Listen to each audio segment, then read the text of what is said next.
Now, the Supreme Court is also possibly going to consider two cases that are coming up, both of them touching on what does it mean to actually bear arms. We've had the Supreme Court clearly identify that it is a personal right. That's what they mean by right of the people. This really isn't that hard. It's really pretty easy, actually.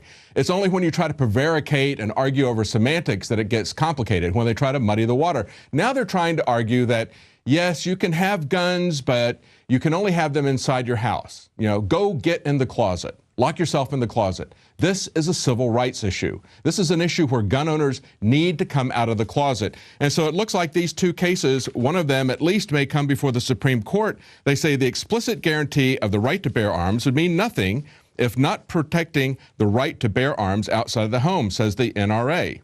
The most fundamental canons of construction forbid any interpretation that would discard this language as meaningless surplus. And then they point out in this Wall Street Journal article that the federal government wants the Supreme Court to take a pass. That's right. We don't want to actually look at this too carefully because it is so blazingly obvious what it means. And if they look at it carefully, they might also then start to look at what infringe means. And they might actually start to roll back some of these things like the New York SAFE Act that were just put in, which is an obvious infringement. That also is going to go to a court challenge this year.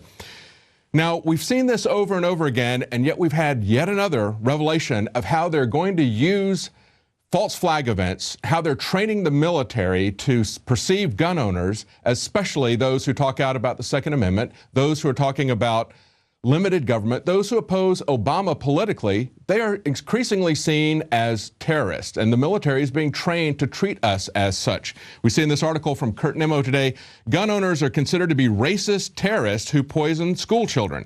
Now, he points out last January, we pointed out that they were having a safety exercise in Portsmouth, Ohio. We reported on it, and we knew at the time that it was going to be a premise of individuals who are disgruntled over the government's interpretation of the Second Amendment. Now another organization, Media Trackers, has gotten under a Freedom of Information request, they've gotten the actual scenario documents, and it's pretty amazing to see what they put in there. As Kurt Nimmo points out, on the chalkboard, this is a teacher who was a terrorist who was cooking up ricin and mustard gas, and on the chalkboard they found, as well as the tables, there were several statements about protecting gun rights and Second Amendment rights.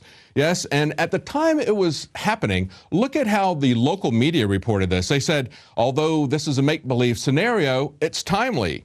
Two school employees disgruntled over the government's interpretation of the Second Amendment plot to use chemical, biological, and radiological agents against members of the local community. Now, it's interesting that Media Trackers contacted Ohio National Guard, talked to the communications director there, and he suggested that they were inferring something that wasn't in the documents instead of talking about what was actually in the report. So they read him excerpts from the report and asked him why it wasn't relevant, that conservatives would feel unduly targeted by their scenario. And he just said, okay, I'm going to stop you right there. Have a good day. Now, these are the documents, the FOIA request documents. And inside the documents, they actually put in a CNN article, just so the National Guard would understand politically where these horrible guys are coming from. Now, the CNN article that they put in, why the NRA won't talk gun control with Obama, and this is from 2011. In this article, CNN is portraying the NRA as being these totally inflexible guys who won't talk to Obama, who won't consider any kind of reasonable compromise on the Second Amendment. And Wayne LaPierre says, why should I sit down with a bunch of people who spent their lives trying to destroy the Second Amendment? Exactly. Because you have to be inflexible when people are trying to compromise the Second Amendment. It's an absolute. It's a fundamental right. It's something that we had before the Constitution. Apart from the Constitution merely recognizes that and restricts the government. But, of course, anybody that puts stuff like that on their blackboard as a teacher, they have to understand, the National Guard has to understand why that person is a category for a person who is a terrorist. And we've seen this before. We saw this in 2009 with the MIAC report, the Fusion report that came out right after Obama was elected. And, of course, anybody who is a political opponent of him, that would be Ron Paul, Bob Barr, Chuck Baldwin, anybody who would really oppose him. Of course, that would include John McCain, because essentially they see everything, all the issues exactly the same. McCain is just an older, whiter version of Obama. But anybody that was a real political opponent of his, anybody that had a bumper sticker about them, they were labeled as terrorists.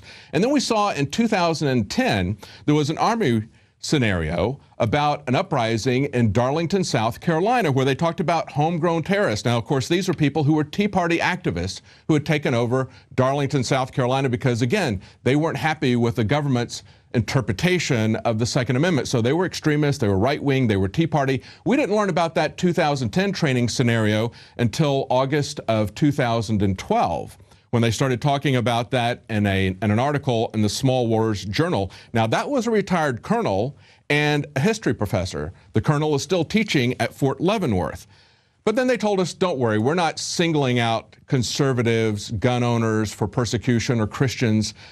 It was just a few months after that that they had this training scenario in January of last year, which we're now just getting the full FOIA request on. But again, in the meantime, just this last December, we had someone who was a history professor at West Point, at the U.S. Military Academy for the Army, teaching history. And he wrote an article in Esquire, if you'll remember, where he talked about how he was going to pry from your cold, dead fingers your firearms. He says, I hope that you're already dead, because we're going to win the information war. We're going to train people. We're going to rewrite history for them, essentially, so that through education, we can take away anybody's right to own guns and say that that's simply a right of the state, a right not of the people. That was the whole thrust of his article. That is what the Army is training on. That's what they're training the police about. That's why we're concerned when we see a shoot up of a transmission station, electrical transmission station, that is very carefully executed, very professionally done, but very carefully and limited way. And then they don't tell anybody about it, but now they're starting to tell people about it. Who are they going to finger as the suspect in this? Michael Savage has talked about false flags. Glenn Beck even thought they were setting him up back in 2010. It's anybody who is real political opposition and their supporters. Going back to this Esquire article, when he says, we will pry your gun from your cold, dead fingers because I'm willing to wait until you die, hopefully of natural causes. See, that's why these guys hang out in the history departments at the military colleges, because those who control the past control the future. And that is a direct threat. Just like the threat we got from Mike Martinez when the people held up Stop the Gun Ban. He said, we're not going after that right now, but hang on to that sign because we're going to make that sign come true. We understand their threats. They're very serious. They're very dangerous. They're directed at any serious political opposition. They're going to try to take the guns. We take it seriously. You should take it seriously as well. Now, in other news, we have an update on the Fast and Furious scandal. Fox News points out that the first defendant in the Brian Terry murder is being sentenced today, Monday, and Fast and Furious questions still linger. Yeah, one of those is, why aren't Janet Napolitano and Eric Holder in the dock for criminal charges? But Fox News puts it this way. They say a Mexican man will be sentenced in federal court Monday in the killing of U.S. Border Patrol agent whose death revealed a botched law enforcement sting. That's putting it pretty mildly. Even the New York Times said it was a false flag directed at the Second Amendment, to try to demonize the Second Amendment. And of course, they wanted to use that as a pretext to show that there was a need to control the flow of arms across the border. And in order to do that, you have to register all guns, all ammunition. Now, today, Obama is seeking to legitimize a drone strike against U.S. citizens. This is an article from Kurt Nimmo.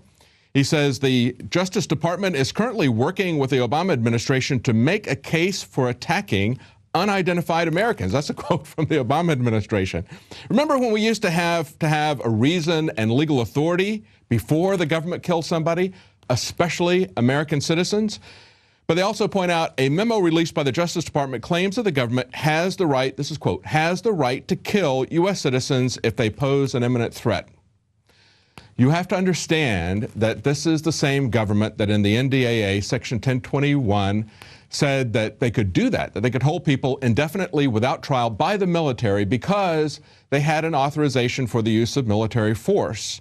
And that authorization declared the entire world as a war zone. That includes the domestic continental United States. We are, in their eyes, in a war zone, and it doesn't matter to them whether we're American citizens or not. And if they get away with these drone strikes, killing American citizens abroad, just as they kill others abroad in assassinations, they will do it here on domestic soil. It's just a matter of time. The facts are in. The studies are legion. Sodium fluoride and other members of the fluorine family that are added to Western water supplies are devastating the health and cognitive ability of the people that drink it. So the question is, why are the social engineers adding it to the water? Simple. Dumb down the host population that the parasitic technocracy is feeding on. We developed Fluoride Shield to be the highest quality, highest standards because I use it every day and my family uses it every single day. Let's take a closer look at the ingredients that make up this special proprietary formula. Tamarind has been celebrated for its ability to immobilize toxic fluoride residues, while zeolites have a long history of attracting and holding toxic compounds. Enter fulvic acid, an excellent cleansing agent. Then we added the highest quality shilajit, a rare compound that is collected from the high mountains of the Himalayas. We topped it all off with the powerhouse herb cilantro that is intended to mobilize fluoride and other dangerous compounds for removal from the body. And the final touch to energize this formula is our proprietary nascent iodine. And as always, consult your physician as well because that is important. And finally, Fluoride Shield, Survival Shield, and all the products at InfoWarsLife.com grew out of my quest to try to find the very best compounds from God's cornucopia to protect myself and my family. And from our research, I believe we are bringing you the best, highest quality products. And you have that commitment from Alex Jones and the entire InfoWars crew.